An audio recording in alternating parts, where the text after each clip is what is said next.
For our topic tonight, employment opportunities for individuals with disabilities. We have the director of DISIT, Mr. Ben Sorbino, as well as AHRD, Mr. Greg Calvo, Disability Program Navigator. Gentlemen, what programs out there and incentives for companies and individuals, actually, corporations, to employ persons or individuals with disabilities?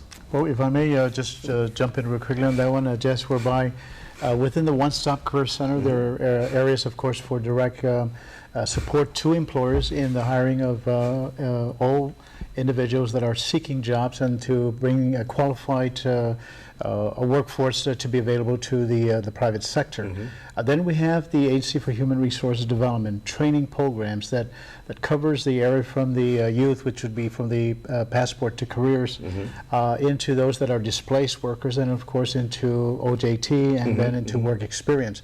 And one of the requirements under the, you mentioned the federal incentive, for instance, on the 3%, that even the Department of Labor and HRD as employers of programs that implement, and so we look at the participants and as it's made available to everyone all across the board, that we make sure that we meet and encourage individuals with disability to then apply and enter these programs. Now, one of the specific programs that we have within the One Stop, which really covers the entire workforce investment system on Guam, is the Disability Program Navigator Initiative. That I was hired back in August of 2009. Guam became one of the final group that then had a program that was placed into the workforce system based out of the One Stop that would then cover all these areas. And so that all the One Stops all across America would utilize the DPNs then to search out those that then were trying to enter the workforce, especially in this type of program in the National Disability Employment Awareness Month, where there are parts of the workforce that we have not yet taken advantage of. Those with experience, and it moves into areas also whereby the work tax credit, that if an employer then would then take someone on an OJT or then they'll be given up to about $2,400 a year as a tax credit. That's correct.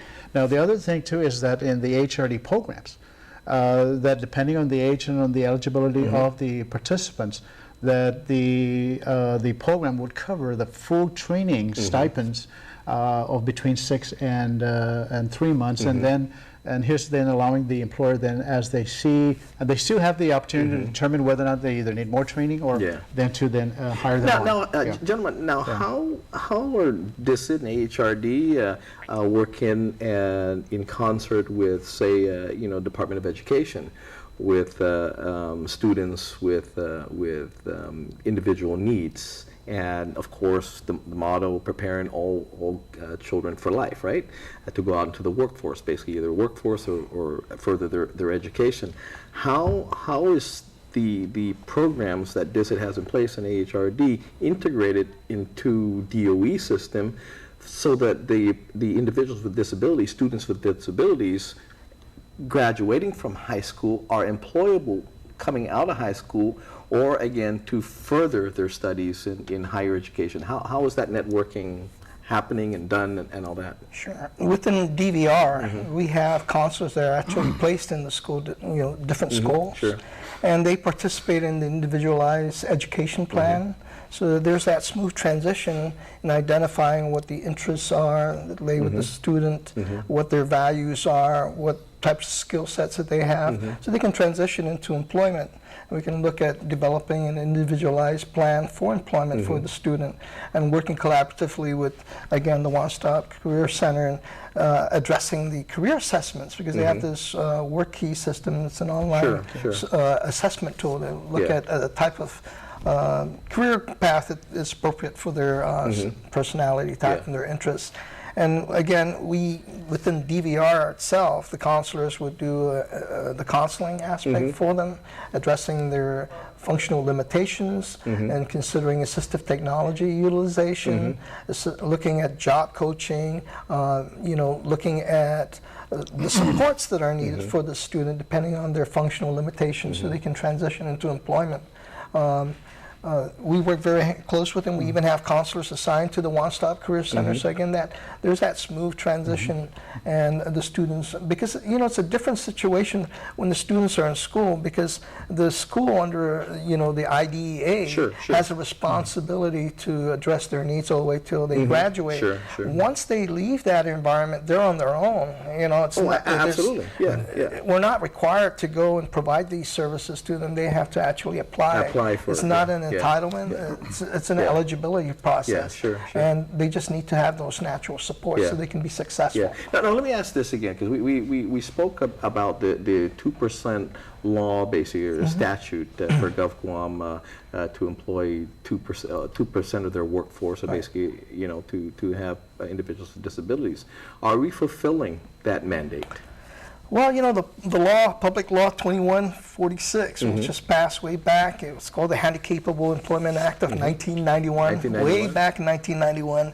And then we have Public Law 26109, which sort of like amended the law, and it included nonprofit organizations, not only the government sector, but also nonprofit organizations that hire people with disabilities on contract from the government. They have to comply with that law where they are required to hire at least 2% of their workforce or 2 people within their agency, and that's the minimum requirement. But they first have to be certified by the the Division of Vocational Rehab. But again, the question is, are we fulfilling that mandate? To be honest with you, we aren't. And I think it happens throughout, even within the federal sector. They have their own percentages also. But absolutely. And my question here with this, right, is it an outdated law? Should we come to the reality and say, hey, look, you're not fulfilling the mandate? Because to me, if there's a mandate and not fulfilling it, you got to go to jail. You're not doing this, right? But the fact remains is, if these are niceties, right? If these are nice things that we have all the laws, but we're not doing it. And we have we have quite a few individuals with disabilities out there who are unemployed, and I don't know whether they have the skill set to be able to be employed. And that's the thing that gets me is we have the laws, we have everything, we have federal mandates, local mandates to allow people to be able to work. But we still see them again, and we know they have some kind of disability, but what are we doing as a community? Because we have the laws. Yeah, as far as DVR is concerned, with National Disability Employment Awareness Month, we're taking these initiatives to help provide the training so they have a proper resume. There we go. They're handling their applications. They know how to fill an application. They're actually going through a mock interview so they can practice their mock interview skills. So they have all these skills for job preparatory skills before they go into an interview. And in fact, today we had a job placement circle, and we had about, I believe, 18 to 19 consumers there that were actually being interviewed by, I believe, 4 or 5 employers that came from the private sector. We're gonna take a quick break, and then we're gonna go to a caller when we come back. Our last segment. Be right back.